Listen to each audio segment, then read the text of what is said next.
एक गांव में भोला नाम का एक गरीब ब्राह्मण रहता था। उसे शास्त्रों का बहुत ज्ञान था। उसके पास गांव का कोई व्यक्ति कुछ पूछने आता था तो वह उसकी परेशानी का उपाय बता देता था।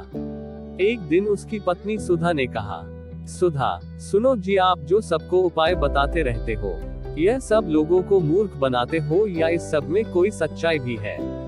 भोला, तुम मेरी धर्म पत्नी होकर मेरी शिक्षा पर प्रश्न चिन्ह लगा रही हो, मेरी बात कभी झूठी नहीं होती। सुधा, तो फिर अपने लिए कोई उपाय क्यों नहीं करते? तुम्हें दिखाई नहीं दे रहा हम कितने गरीब हैं? भोला, अमीरी गरीबी की माया तो मेरे श्री हरि जाने, लेकिन एक बात है, उन्होंने आज तक हमें भूखा सोने नहीं दिया। सुधा, एक दिन ऐसा भी आएगा कि गांव में आपको कोई नहीं पूछेगा, तब भूखा ही सोना पड़ेगा। इसी तरह भोला भगवान विष्णु की भक्ति में लीन रहकर गुजर बसर कर रहा था। तभी एक दिन उसके पास एक सेठ जी आए। उन्होंने कहा, सेठ जी, भोला, मेरे पास बहुत पैसा है लेकिन सुख भोगने के लिए संतान नहीं है। मेरा क्या कसूर है जो मुझे संतान का सुख प्राप्त नहीं हो रहा है? भोला, सेठ जी, आपके पिछले जन्म के कर्मों के कारण आपके घर में संतान नहीं है। पिछले जन्म में आप एक शिकारी थे, आपने एक चिड़िया को मार दिया था। वह अपने बच्चों के लिए दाना लेने गई थी, जिससे उसके बच्चे भूख से तड़प कर मर गए। इसी कारण इस जन्म में आपको संतान का सुख नहीं मिल पाया है। सेठ जी, पंडित जी, कोई तो उपाय होगा। भोला, सेठ जी, जब आपके पाप कर्म समाप्त हो जाएंगे तो आपको यह सुख मिल सकता है, इसके लिए इंतजार करना होगा। सेठ जी, मैं आपका घर धन से भर दूंगा, किंतु मेरे घर में संतान होने का उपाय बता दीजिए। यह सुनकर भोला को गुस्सा आ गया। उसने कहा, तुम मुझे धन से खरीदना चाहते हो, चले जाओ यहाँ से।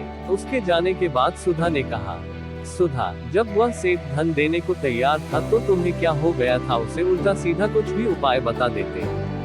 भोला, श्री हरि विष्णु का भक्त हूँ, झूठ बोलकर पाप की कमाई नहीं कर सकता। यदि तुम्हें मेरे साथ रहना है तो रहो, नहीं तो चली जाओ यहाँ से।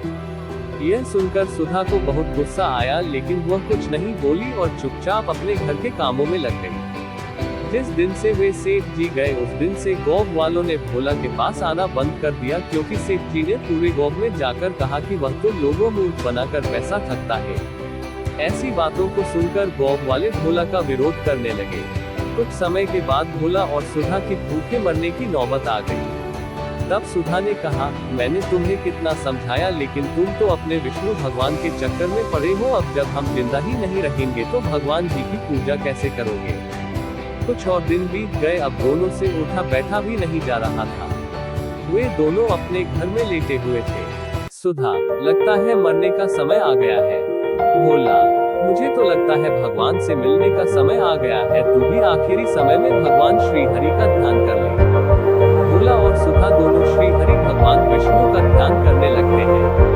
उसी समय भगवान श्री हरि विष्णु उन्हें दर्शन देने के लिए प्रकट हो जाते हैं। भोला, भगवान अपने